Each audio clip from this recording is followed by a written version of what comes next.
Hi, welcome back. Today I'd like to look at creating some effects with wet and wet watercolour. I've got my coffee, Franco, so that will help me onwards, and I've divided this paper, which is the back of an old painting, into 4 using masking tape. I'm going to just simply experiment here with 4 slightly different ways. One colour, Payne's Grey, wet in wet, so I'm wetting the paper all over, making sure it's nice and wet. It's Milford paper, £140, quarter imperial size at about a 45-degree angle. Now here's my thick Payne's Grey. The only reason I'm using Payne's Grey is that it's nice and dark, it splits nicely into black and blue sometimes, but also I think it's a nice colour which contrasts well with the white paper, which should hopefully just show up these simple effects quite nicely. All I'm worried about here is getting the paint on the paper. I don't mind what it does. You can see that the paint has burst out in places, it's thicker and thinner in others, but I think that's an ideal starting place for experimentation. Just going to wipe over my tape so that that doesn't sort of run over into these 4 little sections anymore, just in case there's any very wet drippy paint there, because now I'm going to start trying some different effects. I'm going to leave the top right one alone as a sort of control, and I'm using this stiff bristle brush just with clean water on it. I'm going to spatter across the bottom right one and then just leave it alone and just see what effects these wet water drops will have on the wet paint.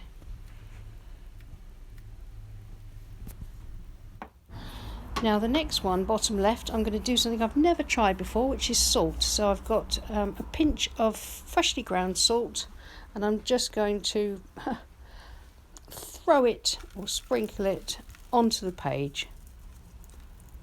You can already see something happening. It looks very interesting, but I say I've never tried salt before, so this will be an experiment for me. Now lastly for this session, I'm going to spatter the top left one with Payne's Grey. It didn't film the first part. You can see here though, I'm just using that stiff bristle brush and I'm spattering on drops of Payne's Grey into the wet in wet. And at this stage, that's all I'm going to do, because I just want to let these dry completely and see how they look. Right, 5 minutes away, it's almost dry, but the salt has kept the moisture there on the paper, so that one's just got to dry a bit more. But I'm liking the looks of things. I think that's very interesting, very different. Now I'm going to remove the masking tape and we'll have a look and see how each one of these little pictures looks. Considering that we really did very little at all to these, we've got some incredible effects there. The control one, top right, I think is really interesting. It's just a typical wet in wet effect. But this one here with the salt, which I've got to rub off when I'm absolutely sure that it's completely dry, it looks really lovely.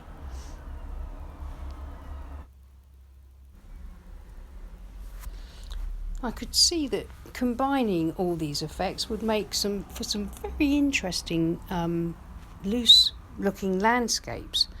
So here's our control, which is really nice, nicely diffused wet in wet. You could use that for a stormy sky, nighttime sky, just the typical kind of wet in wet skies that we've been doing here for the past 9 months or so. Now this is just clean water spattered into the wet paint, and that's softly diffused, giving us a lovely soft effect. I'm sure this could be used for all sorts of textural effects. and skies and things. Now here's the spattered Payne's grey, and I like this. Again, this could make for some lovely foreground ground textures, or textures on the side of buildings, that sort of thing. But here's the pièce de résistance. I adore this. Just look at what the salt has done. It split some of the blue out of the Payne's grey, which is gorgeous, and these feathery shapes are just unbelievable. I think they're so wonderful. I've got no idea why I haven't tried salt before. I'm actually feeling pretty damn excited just looking at this, and I'm thinking to myself, goodness me, what can I do by combining all these different wet in wet techniques, maybe with a bit more colour. Well, hopefully I'll try doing something a bit more abstract for you over the weekend, incorporating these effects into a painting of some sort. Well, I hope you enjoyed this, and I'm sure I know a lot of you do experiment like this. For some reason, I haven't really. I've just painted very sort of, fairly straightforward techniques, but now I think I'm going to be looking at effects and things a little bit more, because I think it's quite exciting. Thanks for watching. I'll see you again soon. Bye.